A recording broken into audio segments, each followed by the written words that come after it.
Welcome to Madison Public Library in Madison, Ohio's Theater of the Mind, Halloween edition. Tonight, we finish The Pit and the Pendulum by Edgar Allan Poe. To hear more stories, like this video and subscribe to our YouTube channel. Last night, we left off with the narrator describing where he was imprisoned, and now we return to the conclusion of The Pit and the Pendulum by Edgar Allan Poe.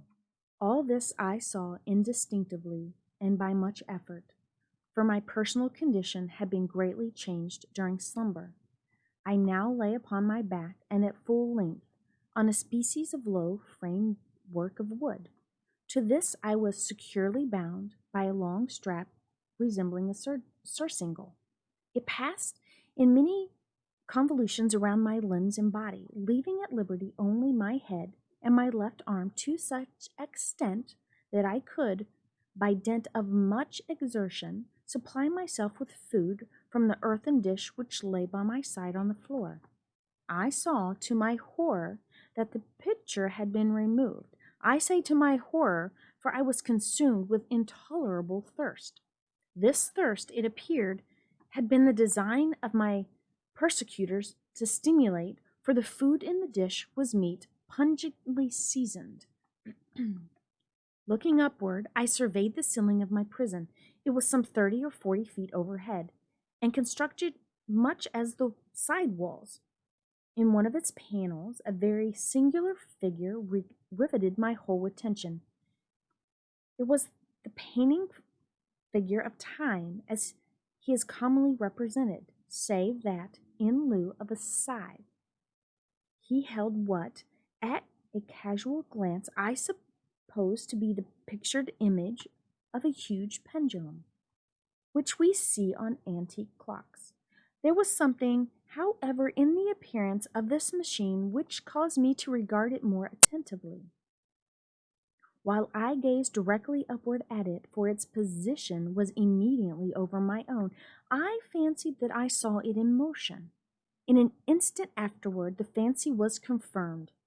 Its sweep was brief and of slow course. I watched it for some minutes, somewhat in fear, but more in wonder. Wearied at length with observing its dull movement, I turned my eyes upon other objects in the cell. A slight noise attracted my notice, and, looking to the floor, I saw several enormous rats traversing it. They had issued from the well, which lay just within view of my right.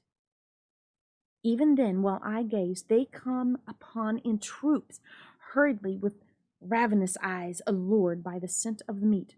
From this it required much effort and attention to scare them away. It might have been half an hour, perhaps even an hour, for I could take but imperfect note of time, before I again cast my eyes upward. What I then saw confounded and amazed me. The sweep of the pendulum had increased in extent by nearly a yard. As a natural consequence, its velocity was also much greater. But what mainly disturbed me was the idea that it had perceivably descended. I now observed, with what horror it is needless to say, that its neither extremity was formed of a crescent of glittering steel, about a foot in length from horn to horn, the horns upward, and the under edge evidently as keen as that of a razor.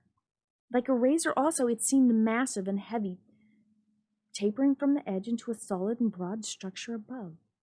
It was appended to a weighty rod of brass, and the whole hissed as it swung through the air. I could no longer doubt the doom prepared for me by monkish ingenuity and torture. My cognizance of the pit had been known to the inquisitional agents. The pit, whose horror had been destined for so bold a recusant as myself. The pit, typical of hell and regarded by rumor as the ultimate fool of all their punishments. The plunge into this pit I had avoided by the merest of incidents, and I knew that surprise, or entrapment into torment, formed an important portion of all the grotesquerie of this dungeon's depths. Having failed to fall, it was no part of the demon plan to hurl me into the abyss, and thus, There being no alternative, a different and milder destruction awaited me. Milder? I half smiled in agony, as though of such application of such a term. What boots it to tell of this long, long hours of horror more than mortal, during which I counted the rushing oscillations of the steel, inch by inch, line by line, with the descent only appreciable at intervals that seemed ages. Down, and still down it came. Days passed. It might have been that many days passed, ere it swept so closely over me as to fan me with its acrid breath. The odor of the sharp steel forced itself into my nostrils. I prayed. I wearied heaven with my prayer for its most speedy descent. I grew frantically mad and struggled to force myself upward against the sweep of the fearful scimitar. And then I fell suddenly calm, and lay smiling at the glittering death, as a child at some rare bauble. There was another interval of utter insensibility. It was brief, for upon again lapsing into life, there had been no perceivable descent in the pendulum. But it might have been long, for I knew there were demons who took note of my swoon, and who could have arrested the reverberation at pleasure. Upon my recovery, too, I felt very, inexpressibly sick and weak, as if through long inanition. Even amid the agonies of the period, the human nature craved food. With painful effort, I outstretched my left arm as far as my bonds permitted, and took possession of the small remnant which had been spared me by the rats. As I put a portion of it within my lips, there rushed to my mind a half-formed thought of joy, of hope. Yet what business had I with hope? It was, as I say, a half-formed thought. Man has many such, which are never completed. I felt that it was of joy, of hope, but I felt also that I had perished in its information. In vain I struggled to perfect, to regain it. Long suffering had nearly annihilated all my ordinary powers of mind. I was an imbecile, an idiot. The vibrations of the pendulum was at right angles to my length. I saw that the crescent was designed to cross the region of my heart. It would fray the serge of my robe. It would return and repeat its operations again and again. Notwithstanding its terrifically wide sweep, some 30 feet or more, and the hissing vigor of its descent, sufficient to sunder these very walls of iron, still the fraying of my robe would be all that, for several minutes, it would accomplish. And at this thought I paused. I dared not go further than this reflection. I dwelt upon it with tenacity of attention, as if, in so dwelling, I could arrest here the descent of the steel. I forced myself to ponder upon the sound of the crescent as it should pass across the garment, upon the peculiar thrilling sensation which the friction of cloth produced on my nerves. I pondered over all this frivolity until my teeth were on edge. Down, steadily down it crept. I took a frenzied pleasure in contrasting its downward with its lateral velocity, to the right, to the left, far and wide, with the shriek of a damned spirit, to my heart with the stealthy pace of a tiger. I alternatively laughed and howled as the one or the other idea grew more predominant. Down, certainly, restlessly down, it vibrated within 3 inches of my bosom. I struggled violently, furiously, to lift my left arm. This was free only from the elbow to the hand. I could reach the latter, from the platter beside me to my mouth with great effort, but no further. Could I have broken the fastenings above the elbow? I would have seized and attempted to arrest the pendulum. I might as well have attempted to arrest an avalanche. Down, still, increasingly, still, inevitably down. I gasped and struggled at each vibration. I shrunk convulsively at its every sweep. My eyes followed its outward and upward swirls with the eagerness of the most unmeaning despair. They closed themselves spasmodically at the descent. Although death would have been a relief, oh, how unspeakable! Still I quivered in every nerve to think how slight a sinking of the machine would precipitate that keen, glistening axe upon my bosom.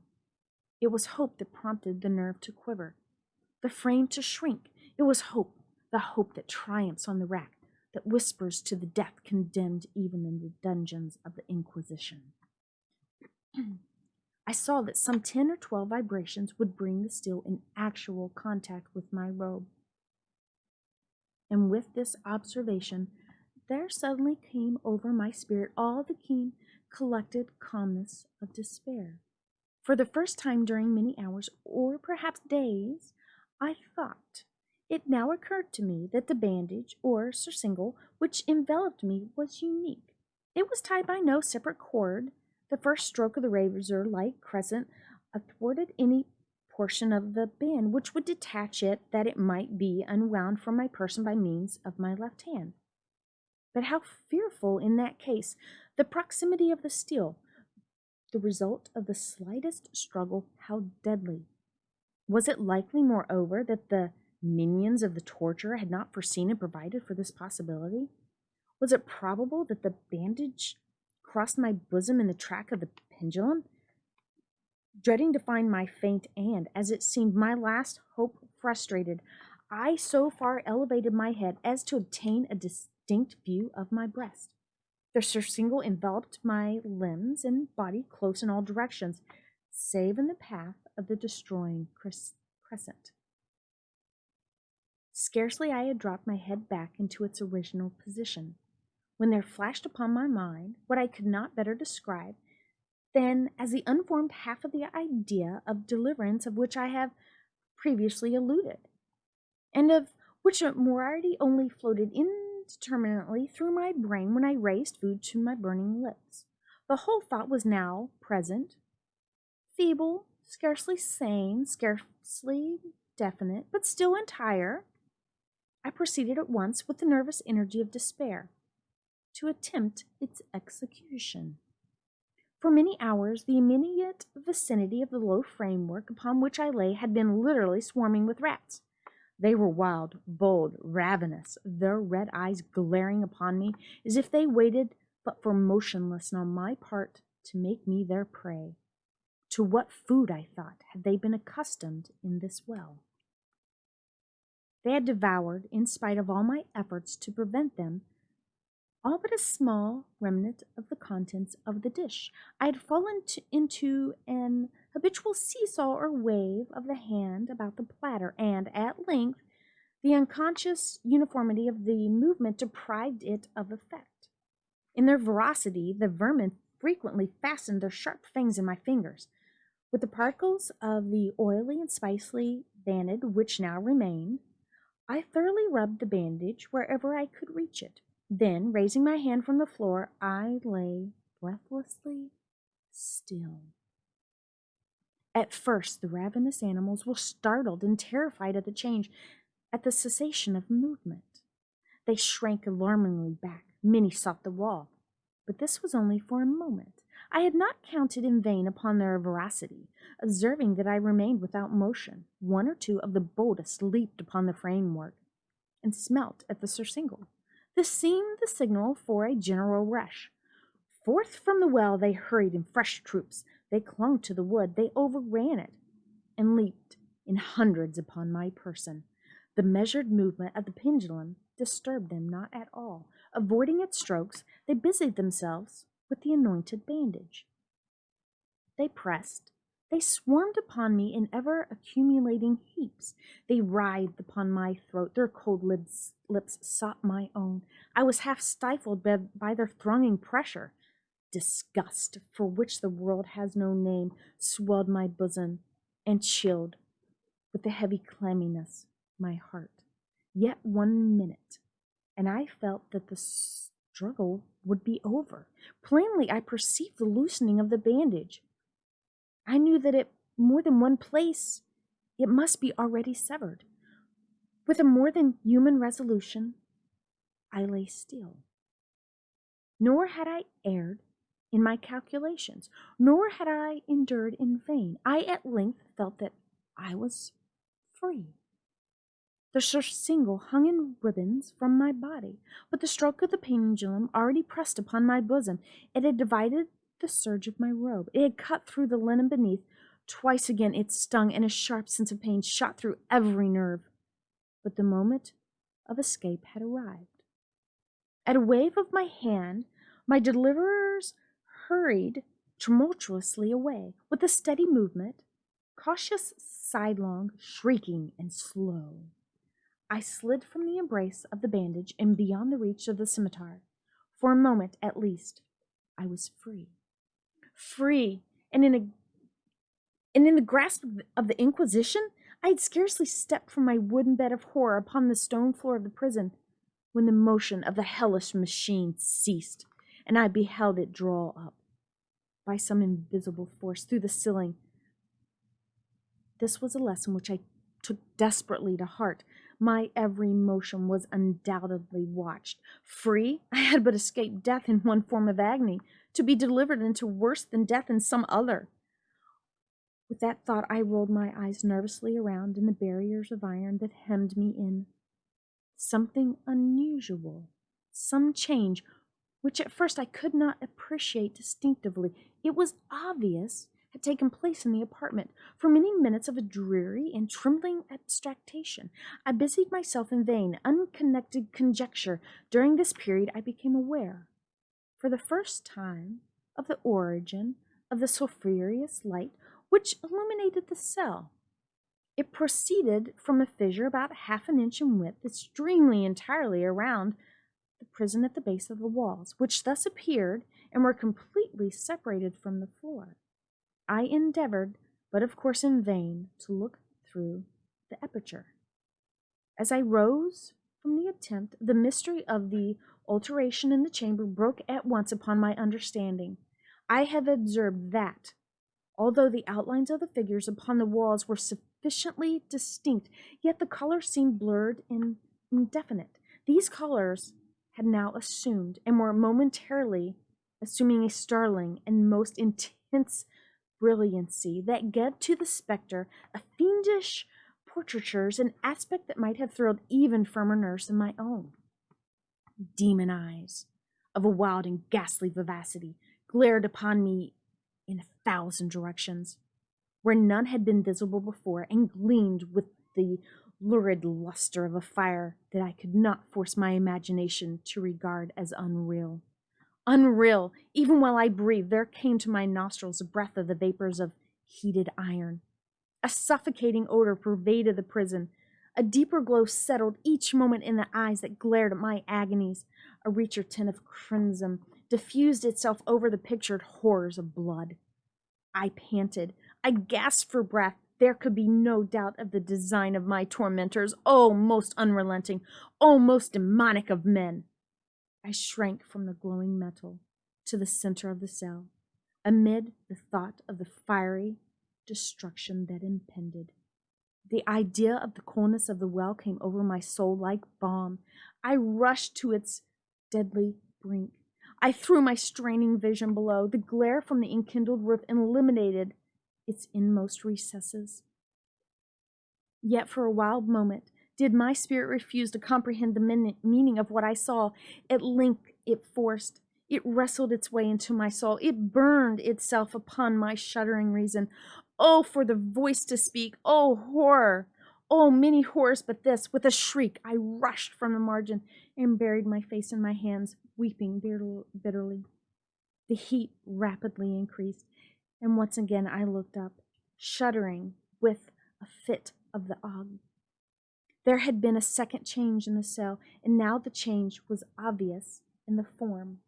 As before, it was in vain that I had first endeavored to appreciate or understand what was taking place, but not long was I left in doubt. The inquisitional vengeance had been harried by my twofold escape, and there was to be no more dallying with the king of terrors. The room had been square. I saw 2 of its iron angles were now acute, 2 consequently obtuse. The fearful differences quickly slowly increased with a low rumbling or mumbling, moaning sound. In an instant, the apartment had shifted its form into that of a lodging. But the alteration stopped not here. I neither hoped nor desired it to stop. I could have clasped the red walls to my bosom as a garment of eternal peace. Death, I said, any death but that of the pit. Fool! Might I have not known that into the pit it was the object of the burning iron to urge me? Could I resist its glow? Or if even that, could I withstand its pressure? And now, flatter and flatter grew the lodging, with the rapidity that left me no time for contemplation. Its center, and of course its greatest width, came just over the yawning gulf. I shrank back, but the closing walls pressed me resistantly onward. At length, for my seared and writhing body, there was no longer an inch of foothold on the firm floor of the prison. I struggled no more, but the agony of my soul found vent in one long and final scream of despair. I felt that I tottered upon the brink. I averted my eyes. There was a discordant hum of human voices. There was a loud blast, as of many trumpets. There was a harsh grating of 1,000 thunders. The fiery walls rushed back. An outstretched arm caught my own as I fell, fainting, into the abyss. It was that of General Lasalle.